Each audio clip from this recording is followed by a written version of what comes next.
What is something about the company you work for that they would not like the customer to know? My old job occasionally involved us working in a concession stand. One time, my boss came running downstairs and said, "Guys, put the hot dog machine in the laundry room. The health inspector is here. We only sell pop and candy." He gave us all an extra $20 from the cash box that day. I love that job. Why does a concession stand need a laundry room? To launder all the cash they made selling illegal hot dogs. Most of the menu at Applebee's I've cooked in the microwave. I'm pretty sure all of the customers know this already. Not really a company and not really customers, but parents would almost certainly not be happy with the fact that, yeah, we school teachers really do make fun of your kids in the staff room. I worked at Costco wholesale. Literally nothing. Nothing at all. It's wonderful. I worked there too. I knew they were a good company, but man, the entire food court is scrubbed clean from top to bottom every night. And the machines cleaned, tables scrubbed with disinfectant, floor swept and mopped. They also have a return anything ever for any reason policy minus electronics. You can buy your kids clothes, they wear them, outgrow them, and then return them. The policy is posted by membership, but I find a lot of members don't know that. I return food all the time if it's disgusting. They treat their employees great. The managers and subs are so cool with us and help us fold or drive forklifts once we close, give us candy for no reason, and get drunk with us at super awesome Christmas parties. I love Costco. The roast beef in Jimmy John's is not actually rare, it's well done and dyed red. That seems like extra work. We keep all the card details from our customers, even though we say we don't and we are actually allowed to. I used to work at a 4-star hotel. Every guest credit card info was stored in plain text in our database with their full name, home address, email, and the CC security code. Any employee who had access to either the office or the reception computer could copy it down. It would have been as easy as hell to copy down all this info, quit, wait a few months, and engage in some serious CC fraud. Especially working the night shift when I'd literally be the only employee in the entire hotel, so I wouldn't have to worry about being caught copying down information. University of Phoenix admission rep and former UOP instructor. You don't have a GED?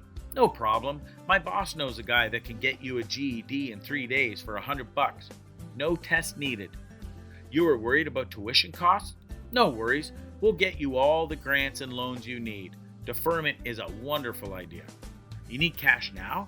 No problem. I can make it so you can earn a few extra $1,000 from your student aid by misrepresenting your income, dependence, and ethnicity.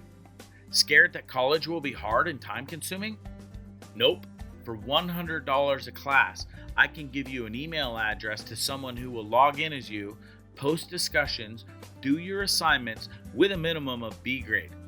Failing a class and scared about getting expelled? Tell the dean of school that your instructor told an off-color joke about racism, sexism, or rape. Automatic A. Concerned about finding a job after graduation? No problem. We have several outbound call centers that cannot wait to hire you so you can call people to collect money from them. Don't want to work at a call center?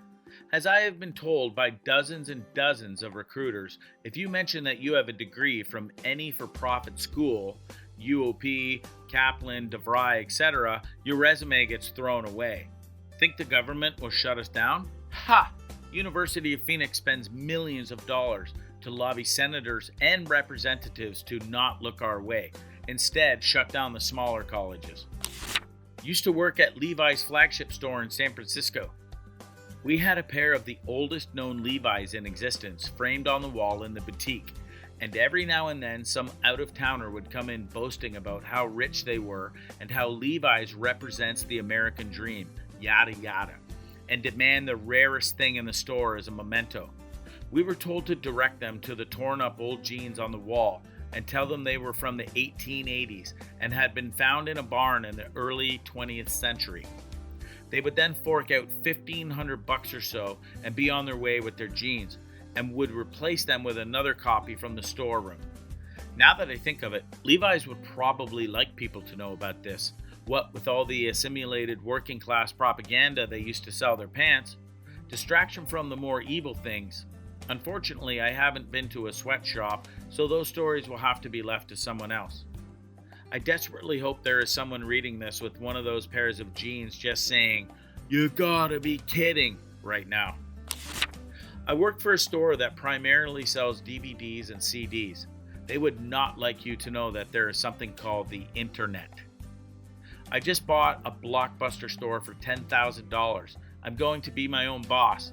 Man, I'm going to roll in the money when Halloween comes around. You're paying us to put your details in form and click submit. One of our services setting up Google Places account. We literally put their details into a form, click submit, and they pay us $340. 1 week later, they're on Google Places. I work in a development fundraising office at an Ivy League university. Everyone assumes that family money has something to do with admissions and institutions like these, but I didn't realize the extent until I started working here. Although our officers are instructed to tell the parents of applicants that development and admissions have no contact, every year my team is given a contrary assignment.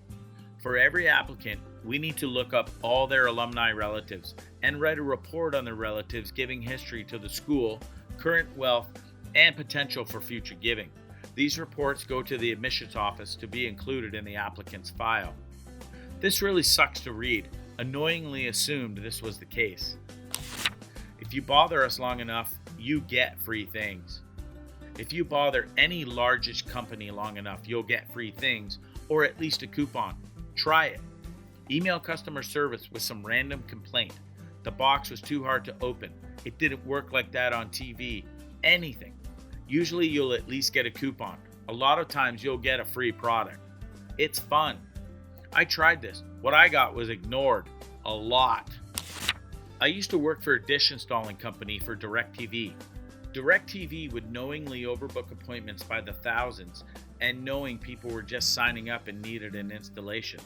They would get your money, guarantee you the NFL ticket or whatever, and then give you a date that was next week, knowing that the reality of the situation was no tech was coming for at least a month or two. I call DirecTV every single summer and tell them I am switching to Comcast. They ask why and what they can do to keep me as a loyal customer. I tell them every year, you should reward your loyal customers and offer promotions for people other than brand new signups. So every year they just give me a Sunday ticket and sometimes NBA League Pass, and the bill stays the same. DirecTV is the only TV I can get at this location. I work for a small aerospace company that produces aluminum and titanium components for Boeing, specifically for the 787 plane. We had barely competent people working the CMMs that check the part tolerances. The entire company was run like the worst. Constant shouting and arguments daily. Incompetent management who hired teens to save money. Knowing there are 787s out there with those parts on them scares me. You win. That's the scariest thing I've read on here. Ever. I work for a distribution center for a large grocery chain. Always wash your food, especially your fruit and vegetables. I like to keep my immune system strong. What doesn't kill you makes you stronger. Kelly Clarkson. Makeup company. The counter girls at department stores sometimes work 8-hour shifts ringing up purchases, going to the bathroom, eating lunch, texting, and doing numerous makeovers for customers. Let's just say a lot of those girls don't believe in regular hand washing. I would never have thought that. Ew. There's not sinks readily available. They probably rely upon hand wipes, sanitizers, if even. You think you are calling to speak to someone at the hotel directly. In reality, you have reached me, sitting at home in my PJs watching Real Housewives on mute. In all honesty, I don't care where you are as long as you're nice and can get me the help I want. This I couldn't care less if you were located on the moon. I just want to know if there's a room available. I was in hotels for 10 years. Hotels consider a night perfect if they're overbooked by 2 to 5 rooms. They count on no-shows to make up the difference, but they're totally okay with you not having a room you reserved. Likewise, if you booked with a third party like Expedia or Hotels.com, you are not guaranteed anything and will be last in line for everything because you're not considered a loyal customer. Very true. Currently working in a hotel, though it pisses off the front desk agents when we are overbooked. If you are connected about a sold-out situation, call the hotel earlier on the day of arrival to confirm all the details about your reservation. Usually, they'll put a note on your reservation so you're more likely to get your booked room, not be walked. If you see a lower rate on Hotels.com Expedia, call the hotel. 9 times out of 10, we will match or beat it. It saves us the headache of dealing with these companies. If faced with the choice of walking 2 identical reservations, except one joined the loyalty program and one didn't, I'll walk the one that didn't every time. The amount of money I see wasted here is astounding. There's a place called RPAT Yard, where they shred, incinerate everything in an effort to reduce US presence in Afghanistan. It doesn't matter how expensive or reusable it was, just destroy it so you don't have to worry about sending it home or finding someone to sell it to. MRAPs, for example, cost about $500,000 for a vanilla truck. There is an endless field of them on Bagram waiting to be shredded and sold for crap. They weigh in at about 30,000 pounds and are sold for about 93 cents a pound. Call it $30,000 of scrap metal, even though it's probably a lot less. If you shoplift at our store, even if we see you doing it, you can walk right out with the item and we aren't even allowed to accuse you of it. I know Hollister and Abercrombie have the same policy. My cousin used to work at Abercrombie, and she told me that someone got fired, got super offended, then went around telling everybody this policy.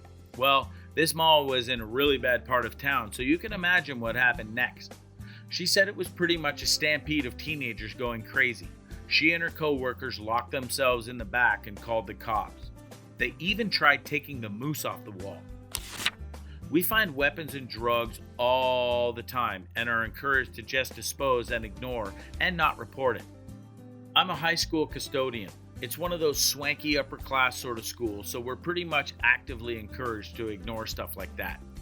Just throw the AK in the dumpster and we can go split this 8-ball of Coke. Sound good? That we don't recycle, even though we use recycling bins. We keep track of all our inventory on a giant erasable whiteboard. There is no other place physically or virtually to obtain this information. Literally, someone could randomly walk by and force us to recount thousands of tiny parts.